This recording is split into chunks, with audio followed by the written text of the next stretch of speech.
Everyone, I'm Jim Longworth, and welcome to another edition of Triad Today, coming to you from the Senior Botanical Garden in Kernersville. We'll tell you more about them later on, and later on is when the roundtable shows up, and we'll get into all sorts of controversies then. But between then and now, some great guests and important information coming your way, including a discussion about veteran services. But where we want to start is talking about employee care, inclusivity, and all sorts of great things with two great people. We're always glad when this lady can spend a few minutes with us. On my immediate right, Dr. Janet Spriggs is president for Forsyth Tech. And Janet has brought with her a very special guest who's never been on the show before, and I hope that you'll come back so this won't be the last time. LaShann Lovelace is vice president for Inclusive Excellence and Employee Care, and we welcome both of you. Thank you. Good to see you. Dr. Spriggs, let's just start by asking to tell me something about this guest, this gentleman that you brought with us, because I've read a few things about him, all the great work he does. You've got a new position here. What's going on? Okay, great. Well, I'm very happy to introduce you, Jim, and everyone to LaShann Lovelace. We stole LaShann away from Syracuse University. We're very happy with that steal. LaShann works in inclusivity, equity, and inclusion. He has a long history of work at Syracuse University, Radford University, and really focused on advocacy, awareness, and accountability around inclusive excellence and how we can be a more inclusive culture of belonging at Forsyth Tech.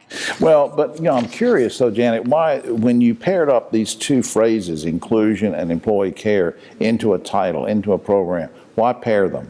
Well, we have been on a mission to infuse inclusive excellence and inclusivity and equity into our DNA at Forsyth Tech. It's really important to us that we are a place of promise and have a culture of belonging for every student and every employee.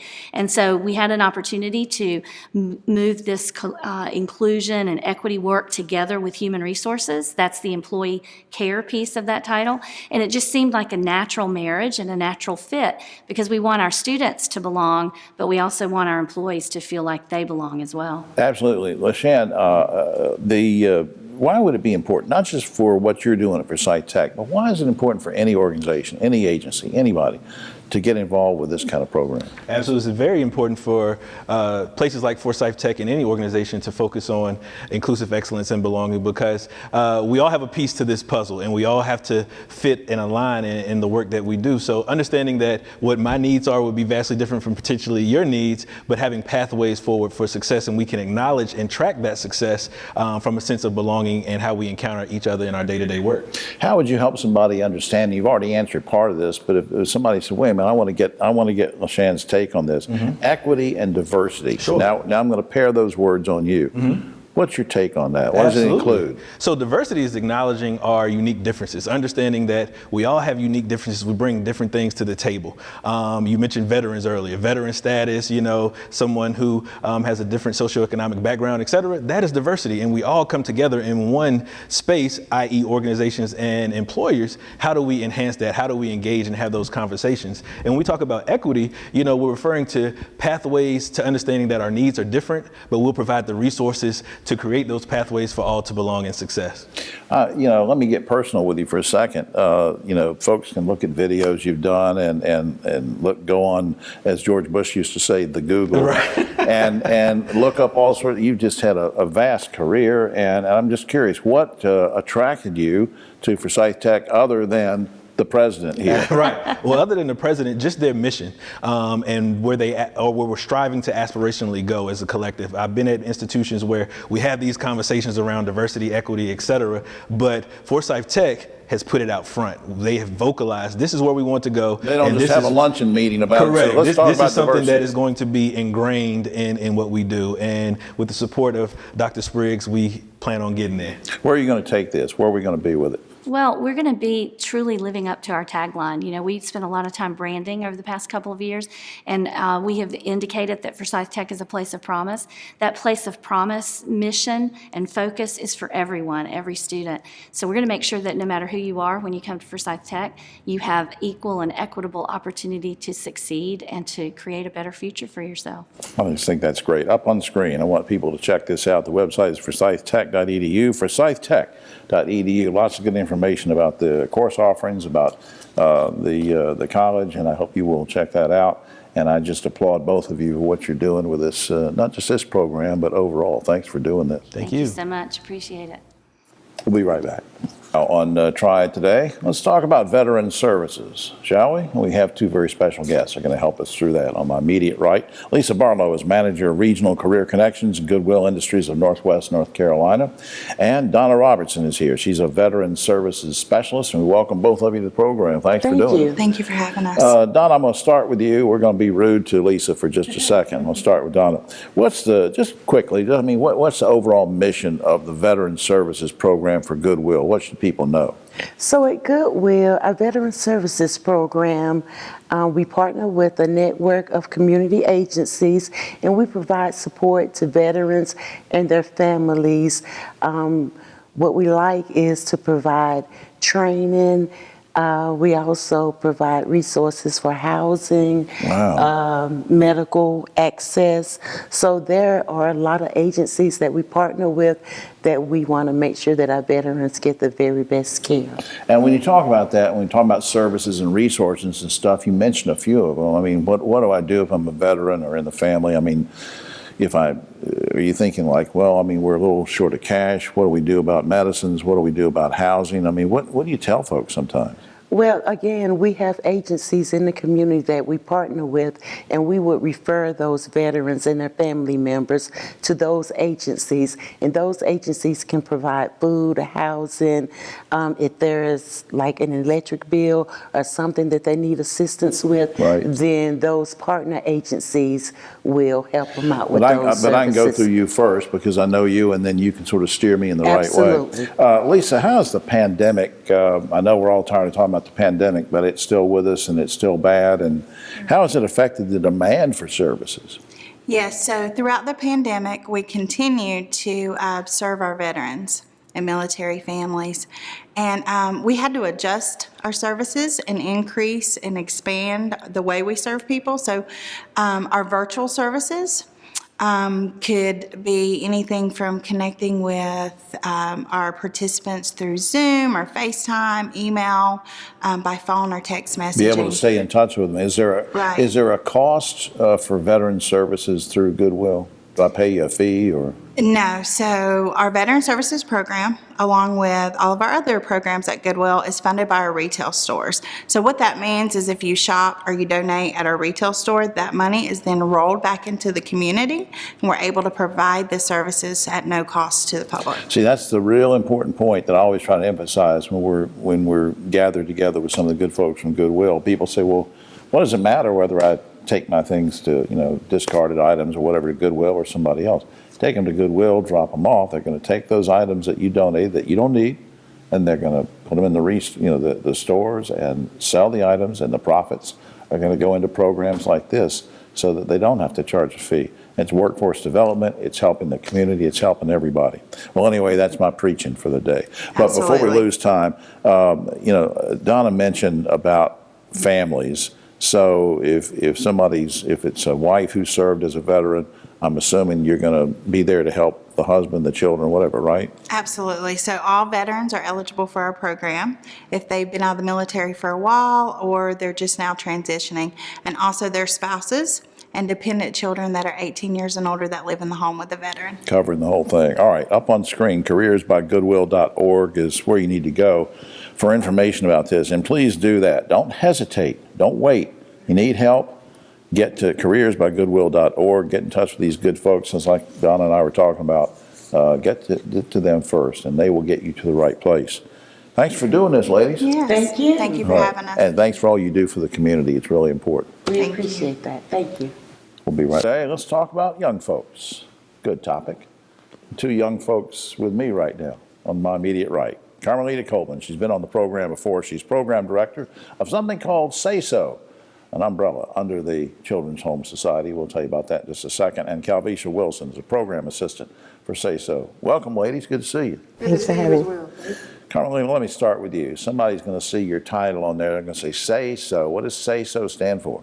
Say So stands for Strong, Able Youth Speaking Out, and we are a youth advocacy organization throughout the state of North Carolina, but particularly have some strong roots here in Forsyth County since 2009. Right, and again, as we said, under the auspices of Children's Home Society, which does a great job in helping lots of folks. Now, there's something you emailed me about one day, and you said, and the words were, disconnected youth. What's that all about? Youth and young people who are in foster care are often disconnected from educational and employment opportunities, particularly when they are transitioning from foster care. So we are getting together with a group of stakeholders in the community to help those young people get reconnected to educational, job opportunities, and just opportunities that will help them be successful, impactful citizens of our community. Now, Calvisha, why is this, and I don't mean this in a funny way, but I mean, why is this so important? Because I know the work you do is important, but why is it something people should understand more about and support? Why is it important? Because we want to see our young people be successful. We want to see them age out. We want to see them be able to take care of themselves. We want to see them be able to go to school to get a great education. And in order for them to do that, we have to create opportunities for that. And a lot of us, everybody, when you get to a certain age, you're a teenager or whatever, you're not prepared for real life sometimes anyway. Absolutely. And here you're going to step in and sort of get the kids ready to move on. So when you say make them successful, in what way? I mean, you know, what do you mean make them successful? So we can't make anyone successful, but we can create opportunities for them to be successful. And so the only way that we can do that is by, you know, connecting with our community, promoting, you know, giving, helping our community to understand the needs and the gaps. Right. And when we do that, people are interested, people want to help. And so when they want to help, we come together, we identify the needs of the young people, we hear their experiences, and we go in there and we figure out, well, hey, what can we do? This is the experience the young person had. What can we do to help them to succeed? How can we assist them and provide the needs for them to be successful? Right. And so when we do that, we create opportunity for them to be successful. Yeah, and you're sort of like a counselor and an ombudsman and a family member and everything rolled into one. And you get a lot of gratification out of this, don't you? We do, and what's really unique about this project is that it's youth guided. So we have youth and young people who with actual lived experience helping to co-lead some of the work. So of course, Ms. Calvisha is the program assistant, but she also has some youth project leaders working alongside her to help identify the needs, and not only identify the needs, but come up with solutions. Carmelita, before we lose time, I want to say something about the Kate B. Reynolds Charitable Trust, who suggested this as a great topic for the three of us to talk about. How important is support from folks like Kate B. Reynolds? It's absolutely critical. Without their support, which they undergird a lot of, vulnerable populations in the community, but without Kate B. Reynolds, this wouldn't be possible. There's not any other organization really spending time to focus on this target population right now in the community. And Kate B. Reynolds, I saw this as a true need and is taking the opportunity to invest in them, and this is important. Absolutely, and I want to put up a couple things very quickly. Say So Inc. SaySoInc.org is a website for more information about what we were talking about with the Say So program, and a special shout out to the good folks at Kate B. Reynolds Charitable Trust. That's kbr.org to learn more about them. Ladies, thanks for all you do. Thank you so for having much. us. Great to see you. All right, we'll be right back. On Triad Today, and I'm with three of my favorite people. Well, one of them anyway. I don't know about the other two. No. On my right, Dr. McNeil Cronin, good friend of ours, who is president of Down Syndrome Association of Greater Winston-Salem. And back behind us, socially distanced, are the two great guys from Daggett Schuler, David Daggett, Griff Schuler. Welcome, guys. Good to see you. I tell you, this is a little awkward for me because, we're actually taping, as a disclaimer, we're taping on Wednesday afternoon. And it just came to me, the news just came to me when McNeil came in, and he and David and Griff pulled me aside and said, we have a big event, and then we sort of have a big event, but it's changed. And so we're going to talk about what I mean there in a second, which is the Buddy Walk. We'll get to that in a second. But first, McNeil, tell me just a little bit and remind people what the mission of the group is. Well, this is the Down Syndrome Association of Greater Winston-Salem, and we always appreciate coming on and talking with you, Jim, so thank you for that. The Down Syndrome Association's main mission is to support individuals in our community with Down syndrome and support them to help achieve their highest potential in life.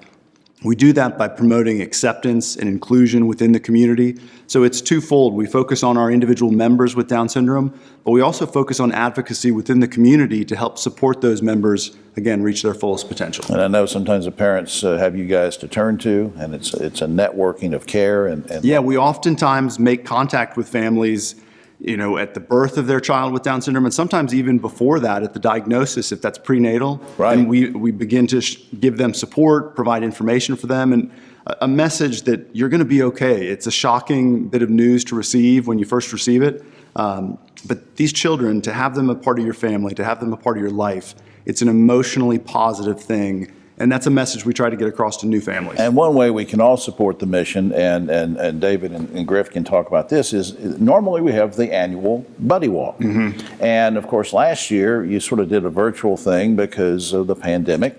But now we're sort of in the throes of a surge and more cases of pandemic. And you came in right before we started taping and said, Jim, I got to tell you something. And that something is what? Well, we made the announcement official yesterday to our members.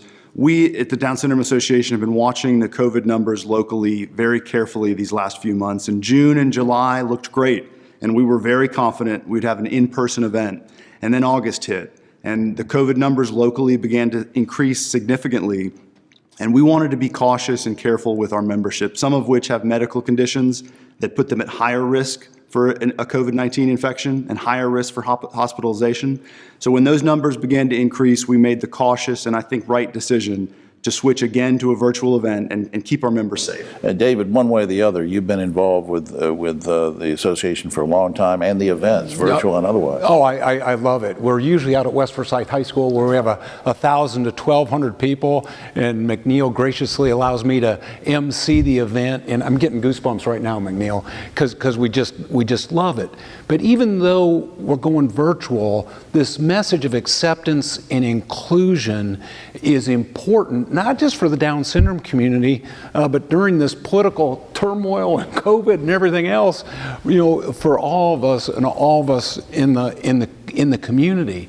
And anybody that's ever gotten involved with the Down syndrome community, there is a wave of love that comes through that, quite frankly, I don't get any other way. Right. So if I can, quickly say to Jeremy and Aiden and Ella and Brent and McNeil's daughter Quinn, I love you and miss you so much, and can't wait to get a hug when that time comes. It's going to be virtual love. Griff, very quickly, David mentions the word community a lot.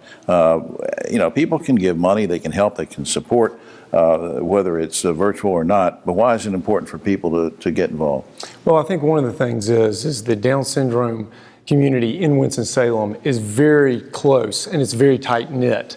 And one of the exciting things about the Buddy Walk, when we've been able to do it, whether it's in person or virtual, is seeing that community. It's really in the idea of inclusion and acceptance, it is a close-knit community that is an example to us all. Absolutely. Now, before time gets away, you can get more information about what's going on this year. dsagws.org is the website, or you can call 739-3696. That's for the Down Syndrome Association of Greater Winston-Salem. And as always, if you need some help and talk to folks and need David and Griff and his team, you can go to daggettschulerlaw.com or call 724-1234.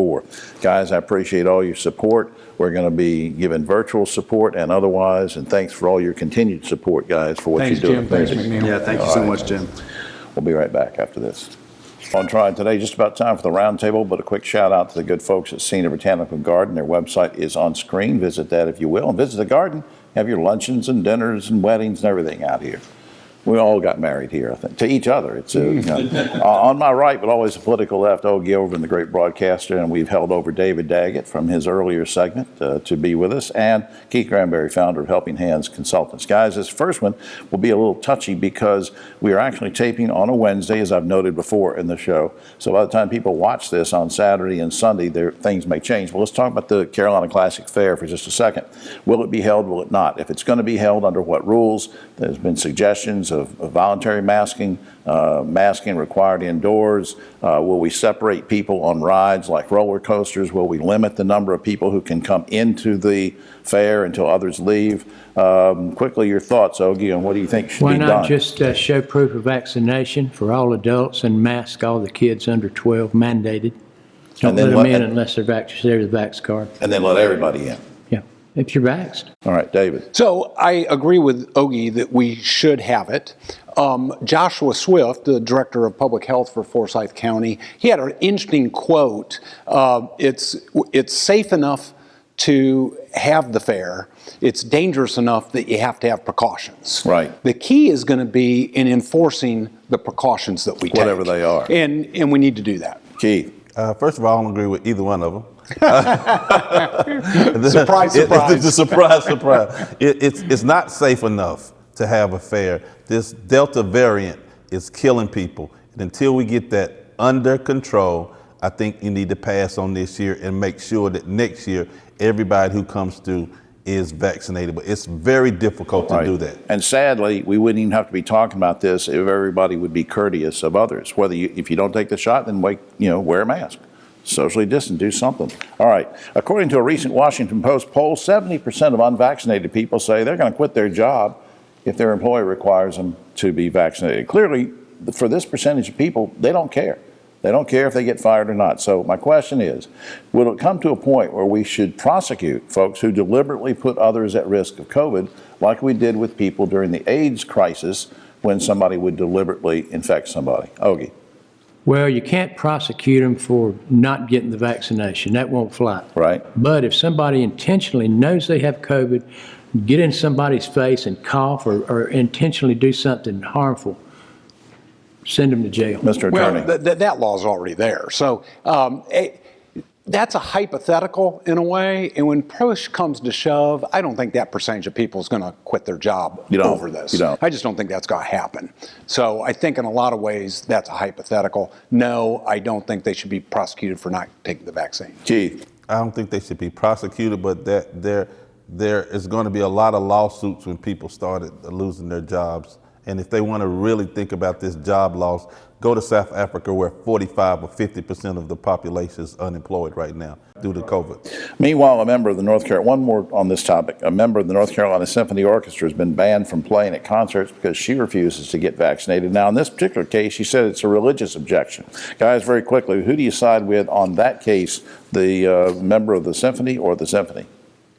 Tell her to take her piccolo and go home. I don't care. I'm so sick of people wrapping themselves in some religious doctrine they probably misinterpreted in the first place to justify any kind of stupidity. Where you stand, David? All research shows that every major religion is encouraging and accepting the vaccine. If your personal belief is not a religion, and if it is a legitimate, accurate religion that prevents that, let's listen to it. All right. But that's going to be the vast exception. Gee. Well, I think her religion should find a new job. Because if you can't do what you need to do, you need to find a new job. You're tough, aren't you? No, man, that's real. Now, here's one we're going to get at here. Larry Elder, an African-American radio host, controversial host, and California gubernatorial recall candidate, said that descendants of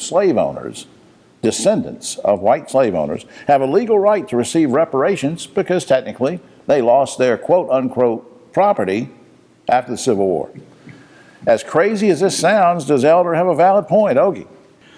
I saw a commentator yesterday, Jason Johnson, who's a professor at Morgan State, called Elder Trump in blackface.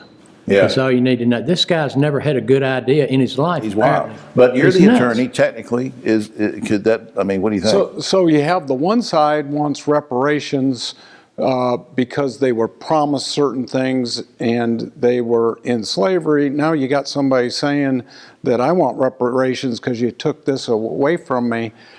I think he's the crazier of the two, and that my answer to the question's no. I would love to discuss the other side of the issue also, because I think that's more interesting. Right, Keith. Black people were brought over here against their will. Let's start with that. Right. So there should be some reparation based on the fact that you got free labor for years and years and years. Right. Okay. But the second thing is Larry Elder is an insult to Donald Trump. He's not even Donald Trump. Nobody thinks like this guy. He's crazy. And he lost yesterday, and he should have lost. Yeah, Absolutely. He's weird. Lost big. Very quickly, the North Carolina General Assembly's been meeting for 8 months, haven't done anything basically. That's unfair, but I'm going to characterize it. Haven't set the budget, haven't spent the surplus, haven't redrawn the district lines. Very quickly, some people suggest we should limit the sessions from like 30 to 60 days. Just good or bad? I don't see it doing any good. Let's just elect Democrats. Okay, go ahead. David, quickly. I don't think limiting the session does any good. Putting in that they must make those critical decisions. Right. That's what we need to do. Up or down? Up. All right, so they should limit that. All right, to the final thing I want to get to. Ray-Ban's now selling smart sunglasses with Facebook technology. They can do everything except photos and calls and all this stuff. Go to social media. Sells for $300. Guys, do you plan to buy a pair of smart sunglasses, Ogie? He's got them. I got them already. I got mine too right now. I don't have. Those are not No, smart. I'm not going to do that. You're Jim. going to buy a pair of smart? Hey, I know this is kind of funny. It's coming, and we're Yeah. all going to have it at some point. Right, you're going to buy them? I don't need to buy smart because I'm already smart. Why do I need to buy glasses when I'm already smart? You I'm got brilliant. part of it. It's a two. Yeah, you're a smart. No, I'm not going to say that. All right. Well, that's all the time we have. Oh, except for this. Former President Donald Trump, who is age 75, says he wants to challenge President Biden, who's 78, to a boxing match. Reportedly, the sponsors will be Polydent and Hair Club for Men. All right. Well, that's all the time we have. We're all going to go. I don't know. We'll argue about something. We'll be right back next week.